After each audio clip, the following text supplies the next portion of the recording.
নমস্কার বন্ধুরা, অন্নপূর্ণা রান্নাঘরে আপনাদের সকলকে স্বাগত। আজ আমি রান্না করব ডাঁটা আলু দিয়ে মাছের ডিমের বড়া। তার জন্য আমি এখানে নিয়েছি মাছের ডিম, নিয়েছি ডাঁটা, আলু, নিয়েছি একটা টমেটো, আদা, কাঁচা লঙ্কা, পেঁয়াজ, জিরা আর শুকনো লঙ্কা। বন্ধুরা, এবার আমি ডাঁটা, আলু, টমেটো, পেঁয়াজ কেটে নেব। বন্ধুরা, এবার আমি ডাঁটাগুলো প্রথমে কেটে নেব। ডাঁটাগুলো আমি এইভাবে ছুলে মাঝখান থেকে টুকরো করে কাটবো।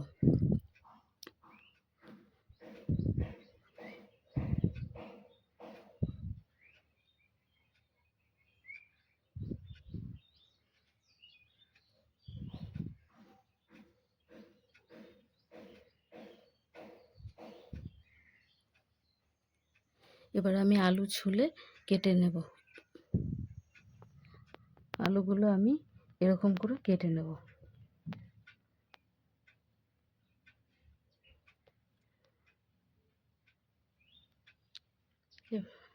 এবার আমি টমেটোটাকে কেটে নেব।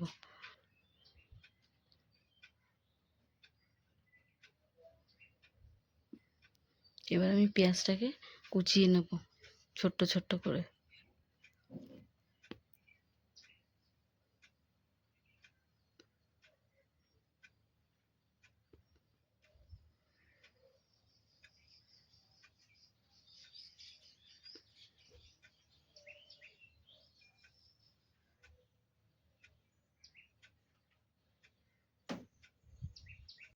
পেঁয়াজ কাটা হয়ে গেছে। মাছের ডিমটা আমি ধুয়ে নিয়ে চলে এসেছি। এর মধ্যে আমি দিয়ে দিয়েছি নুন, দিলাম হলুদ, এবার দিলাম আদা কুচি, এবার দিয়ে দেবো পেঁয়াজ কুচি, এবার দিয়ে দেবো কাঁচা লঙ্কা কুচানো। এবার আমি ডিমটাকে ভালো করে মাখিয়ে নেব। মাখানো হয়ে গেছে ডিমটা। এবার আমি ডিমটাকে ভেজে নেব। তার জন্য কড়াইতে আমি দিয়ে দেবো সর্ষের তেল।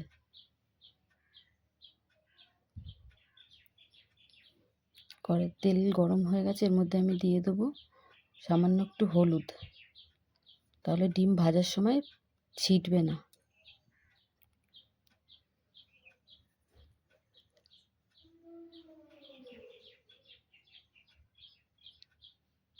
এবার আমি ডিমটাকে ঢাকা দিয়ে দেবো, তাহলে তাড়াতাড়ি সিদ্ধ হবে।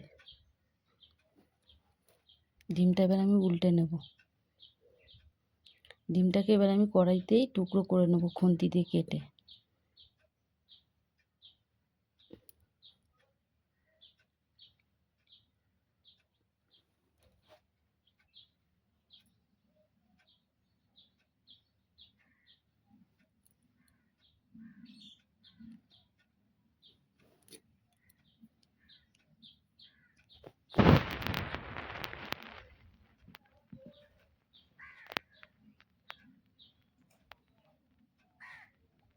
ডিমটা আমার ভাজা হয়ে গেছে। এবার আমি নামিয়ে নেব।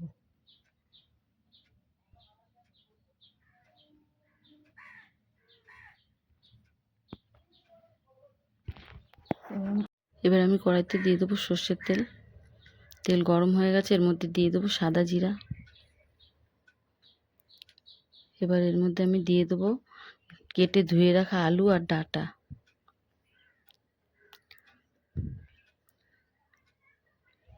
আলু ডাঁটাটাকে একটু নাড়িয়ে এর মধ্যে আমি দিয়ে দেবো নুন আর হলুদ।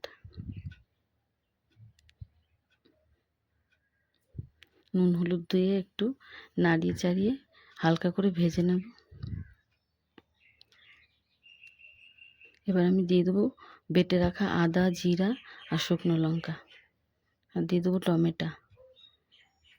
এবার ভালো করে কষিয়ে নেব। কষানো হয়ে গেছে। এর মধ্যে এবার আমি দিয়ে দেবো জল।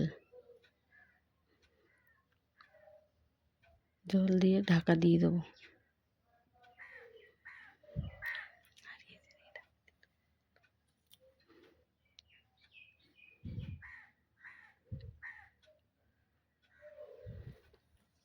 তরকারিটা আমার ফুটে গেছে। এবার আমি এর মধ্যে দিয়ে দেবো ভেজে রাখা মাছের ডিমগুলো। মাছের ডিম দিয়ে নাড়িয়ে আমি আবার ঢাকা দিয়ে দেবো কিছুক্ষণের জন্য। এবার আমি ঢাকনাটা তুলে দেখে নেব। তরকারিটা আমার হয়ে গেছে, এবার আমি নামিয়ে নেব।